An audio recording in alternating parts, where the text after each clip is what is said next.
Welcome to Parshas Bamidbar. It should be a zechus for my family and all of Klal Yisrael. At the celebration of the Tanaim, the engagement celebration for the grandson of Rav Yisrael of Rozin and the daughter of Rav Tzvi Hirsh of Riminov, Rav Yisrael began recounting his distinguished lineage.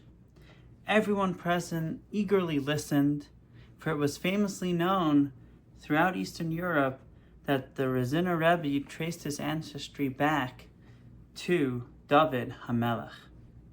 After finishing, Rav Yisrael warmly turned to his mechutin, his co-parent-in-law, Rav Tzvi Hirsh, and asked him, "My dear mechutin, please tell us about your family lineage."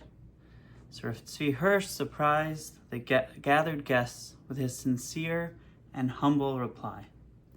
"I confess openly that I do not descend from renowned rabbis and tzaddikim. My parents were simple, honest people who earned their livelihood through manual labor. Sadly, they passed away when I was still very young, only about 10 years old, and due to our severe financial hardship, I was apprenticed to a humble tailor. Yet from this tailor, I learned two profound lessons that have become guiding principles throughout my life. Never mar, ruin, spoil something new. Always mend something old. Always try to fix something old as much as possible."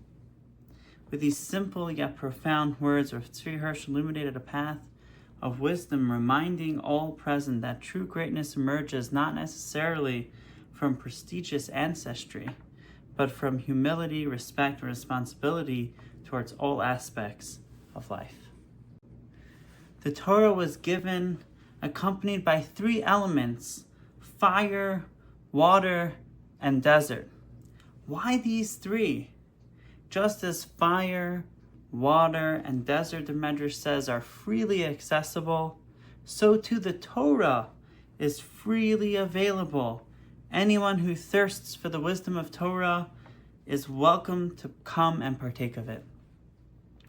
The Torah is also compared to another set of three elements: water, wine, and milk. Milk, just as milk sustains a baby and keeps it alive, so too does Torah sustain wisdom and spiritual growth. Wine, just as wine brings joy and happiness to the heart, so too the words of Torah uplift and gladden one's spirit. And finally, water, just as water is accessible and offered to all, so too is Torah available freely for anyone who wishes to learn. And finally, why specifically was the Torah given in the desert, Bamidbar? Just as the desert is vast and endless, impossible for a person to traverse completely, so too the depth and breadth of Torah are endless. No one can ever fully reach the end of the Divrei Torah, of the words of the Torah. In this week's Parsha Bamidbar, the Jewish people are counted. This concept of counting and the numerousness of the Jewish people connects back to the promises given to the Avos. By Avraham, he was promised descendants like the stars in the sky. Yitzchak was assured his descendants would be numerous like the sand on the seashore. And Yaakov was told that his descendants would be like the dust, the afar of the earth. The prophet of Bilam remarked, "Mimana afar Yaakov," who can count the dust of Yaakov? The Midrash interprets that this is not just literary, but as a metaphorically reference to mitzvos, connected specifically to afar, to dirt.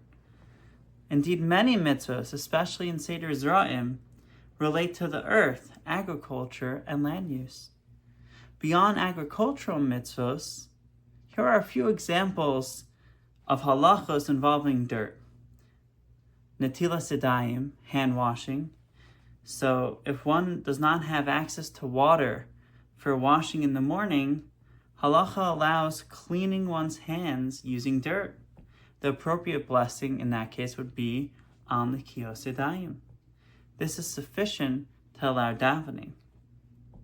Once water is found, though, one should properly wash again to remove the ruach ra, the negative spiritual impurity.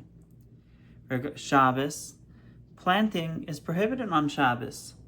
Moreover, even placing a plant or seed directly onto the dirt without actively covering it with the dirt is subject to a halachic debate whether this would be included in planting. But some authorities do indeed consider, even if you don't cover it with dirt, it still falls under this malacha, and you would not be allowed to do that. Finally, regarding Shechitah, after slaughtering a chaya or an oaf, an animal or a bird, one must cover the blood with dirt. Halachically, anything that can nourish the ground, soil, fertilizer, qualifies as dirt for this purpose. Have a wonderful Shabbos.